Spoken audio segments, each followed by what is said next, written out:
ఈ రోజే డౌన్లోడ్ చేయండి, మీ ఫేవరెట్ షోస్ చూడండి.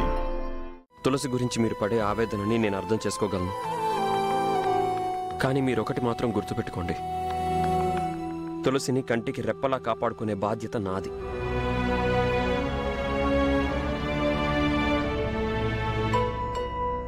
ఎందుకంటే తులసిని ప్రేమించింది నేను, తనని పెళ్లి చేసుకుంది నేను, తన కష్టసుఖాల్ని పంచుకొని జీవితాంతం తోడుగా ఉండాల్సింది నేను.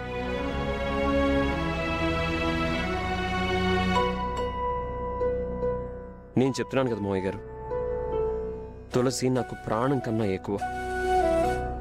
మీకు తెలియంది కాదు, ఆడపిల్లకి ఎవరు ఎలా అడ్డుగా నిలిచినా సరే, భర్త ఒక్కడు సపోర్టుగా ఉంటే చాలు, ప్రపంచాన్నే జయిస్తుందంటారు.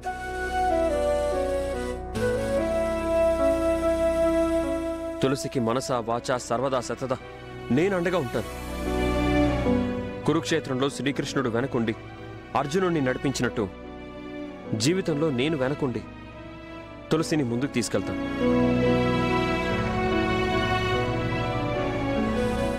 అత్తయ్య, సారె తీసుకొస్తాను. సరే.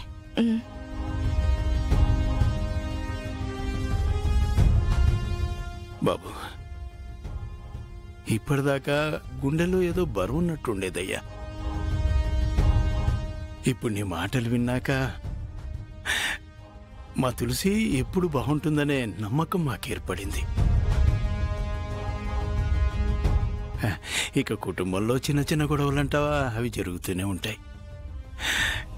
కానీ నీలాంటి భర్త తోడుంటే అదే గెలుస్తుంది. అవునయ్యా, ఇక నువ్వే మా భరోసా. కట్టె కాలే వరకు ఈ సిద్ధు తులసి వెన్నంటే ఉంటాడు, నన్ను నమ్మండి.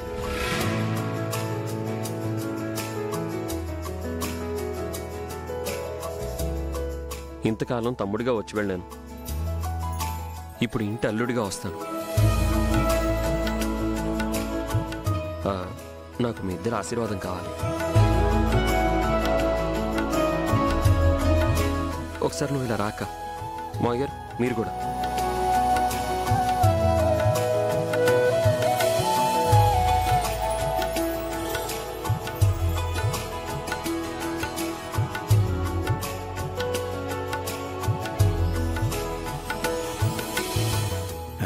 నిండు నూరేళ్ళు పిల్లా పాపలతో వర్తిల్లండి. వస్తానక్క. అప్పుడు విసిరి కొడితే కనీసం మీరైనా వెనక్కి తీసుకొచ్చారు. ఇప్పుడు పడేస్తే వీధి పాలు అవుతుందేమో, ఆలోచించండి. ఎందుకని అన్నీ అలా నెగిటివ్గా ఆలోచిస్తావు? కాస్త పాజిటివ్గా ఆలోచించు. సారిస్తే కీర్తి వస్తుంది అనుకుంటున్నాడు వీడు. రండి బాబు, రండి.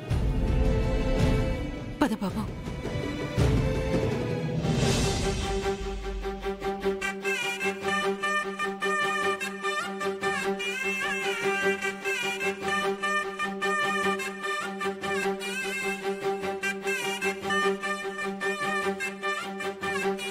వెళ్ళొస్తాను. అలాగే బాబు. మంచిది బాబు.